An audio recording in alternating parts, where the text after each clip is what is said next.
ముఖ్యమంత్రి తిరుమలకు వెళ్ళొద్దని ఎవరో చెప్పినట్టు మాట్లాడుతున్నాడు.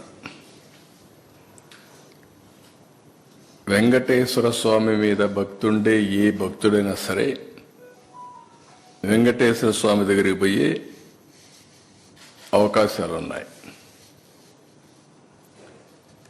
అదే సమయంలో ఎవరైనా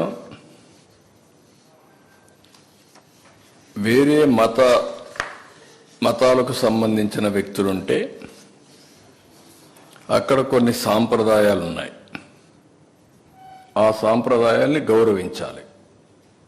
ఇది చాలా టెంపుల్స్లో ఉండే ఆనవాయితీ. ఇక్కడ ఎవ్వరు కూడా ఆయన పోవద్దని చెప్పలేదు. ర్యాలీలు జన సమీకరణలు చేయొద్దని చెప్పాం.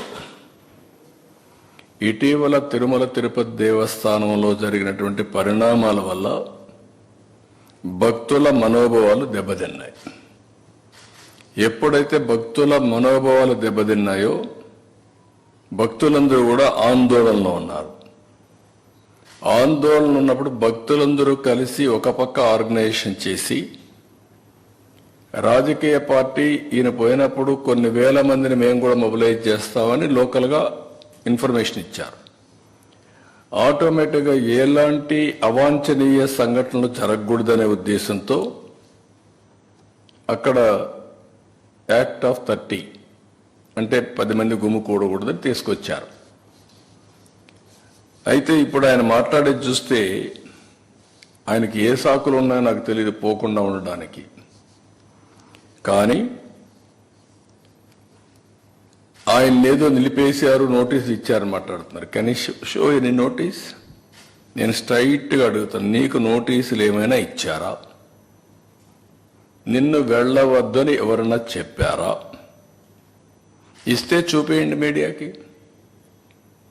ఎందుకు అబద్ధాలు ప్రచారం చేస్తూ ప్రజల్ని మభ్యపెడుతూ ఇష్టానుసారంగా ప్రవర్తించడం ఇది సబబు కాదని. ఎందుకంటే ప్రజా జీవితంలో ఉండే మనందరం కొన్ని సాంప్రదాయాలు పాటించాలి.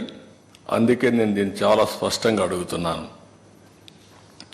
ఇంకొక పక్కన సమాజంలో ఏ మతానికైనా కొన్ని సాంప్రదాయాలు ఉంటాయి, ఆచారాలు ఉంటాయి.